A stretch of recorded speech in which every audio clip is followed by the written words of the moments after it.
Mais uma dúvida para a gente tirar de eletricidade, então, ali no capítulo 12, na página 7 do livro 4, a questão de número 5 das atividades para a sala. Diz assim o enunciado: medir a temperatura é fundamental em muitas aplicações e apresentar a leitura em mostradores digitais é bastante prático. O seu funcionamento é baseado na correspondência entre valores de temperatura e da diferença de potencial elétrico.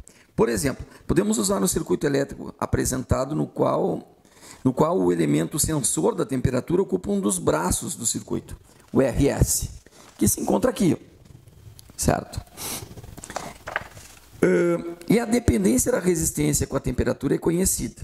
Para um valor de temperatura em que RS é igual a 100 ohms, a leitura apresentada pelo voltímetro será, então, quer saber qual é a leitura que o voltímetro vai indicar aqui? Quando esse resistor indicar 100 ohms de resistência. Pois bem, a jogada, essa é uma questão de Enem, é uma questão elaborada, difícil de fazer as contas, trabalha com malha, enfim, não é muito usual para o nosso perfil de vestibular, por exemplo, da URGS, tá? Isso normalmente não era trabalhado no nível do ensino médio. Mas o que a gente vai fazer? A gente vai seguir a corrente, ó, mais, menos. Vamos seguir a corrente aqui. A corrente chega aqui, é total, né? Vamos indicar que esse aqui é um ponto A, aí a corrente no ponto A vai se dividir, né? Uma parte para cá, vamos chamar isso aqui de I2, e uma parte para cá que nós vamos chamar de I1. Vamos ter aqui um ponto B, vamos ter aqui um ponto C e aqui um ponto D.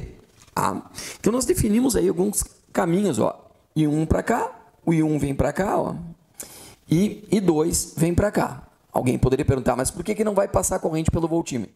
A resistência do voltímetro, lembra, é extremamente elevada, então ela é grande demais justamente para não passar nada de corrente por ele, tá? E aí poder, sim, medir a diferença de potencial entre os terminais. Uma vez que a gente fez isso aí, a gente consegue identificar qual é o potencial que nós vamos ter aqui no lado entre A e C, no lado esquerdo. Então, o potencial ABC que nós vamos ter aqui, qual vai ser, né? Bom, vê bem, é a resistência que a gente tem aqui, vezes a corrente que passa aí, que a gente chamou de corrente 1. Essa resistência que tem nesse lado é a resistência obtida somando esse valor com este, porque esses dois resistores estão associados em série. Então, o V que eu vou ter no lado ABC, que é este lado aqui, vai ser igual à resistência que é 470 somado com 100. Tudo multiplicado por I1, certo? Esse é o V entre o lado ABC, certo? Vê que aqui é mais 10 e aqui, ó, aqui é 10, né? Desculpa, 10 volts que eu tenho aqui. Tu vê que desse ponto para esse ponto, nós temos a divisão em paralelo. Então, eu sei que esse VABC é 10. Isso é igual, então, a 470 mais 100, que dá 570 vezes I. Eu acabo de descobrir quanto é que vale o I, que eu chamei de I1. O I1 vai ser, então, igual a 10 dividido por 570, divide aqui, isso vai dar 1,57 avos de ampere. Isso é a corrente que está passando nesse ramo do meu circuito. A mesma coisa vai acontecer do outro lado. Só no outro lado eu vou ter o V, que eu vou chamar de ADC. Isso vai ser igual à resistência deste lado, multiplicado pela corrente que passa aqui, que é a corrente 2. Observa que esses dois resistores estão associados em série, o voltímetro não é considerado que tem uma resistência extremamente elevada, não passa a corrente por ele. Então aqui eu vou ter 470 mais 120 vezes o I2, e o VADC é os 10 volts da fonte. 10 volts da fonte. Então eu consegui achar agora que o I2 é igual a 10 sobre 590. Simplificando aqui, eu sei que o I2 é igual a 1,59 avos de ampere. 1,59 avos de ampere. Certo?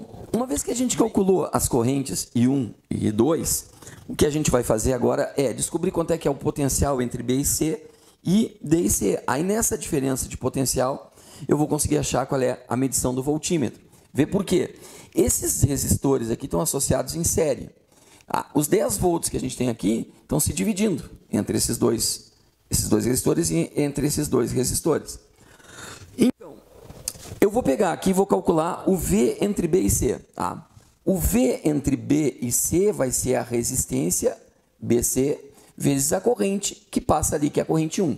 Então, o VBC vai ser a resistência BC, que é 100, vezes o I1, que é 1,57 avos de ampere. Bom, conta difícil de fazer, né? Vamos fazer a continha aqui. 1 dividido por 57 vai dar 0,0175. Ó, isso aqui dá aproximadamente 0,0175 ampere.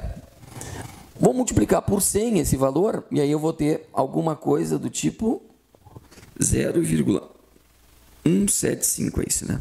0,175. Vai ficar 1,75 volts, aproximadamente. Tá? Fica isso é uma questão do Enem, tu não pode nem usar a calculadora na hora da prova, e é uma questão que está acompanhada de mais 44 de Ciências da Natureza e Suas Tecnologias e mais as outras 45 que, na época, eram da parte de Ciências da Natureza.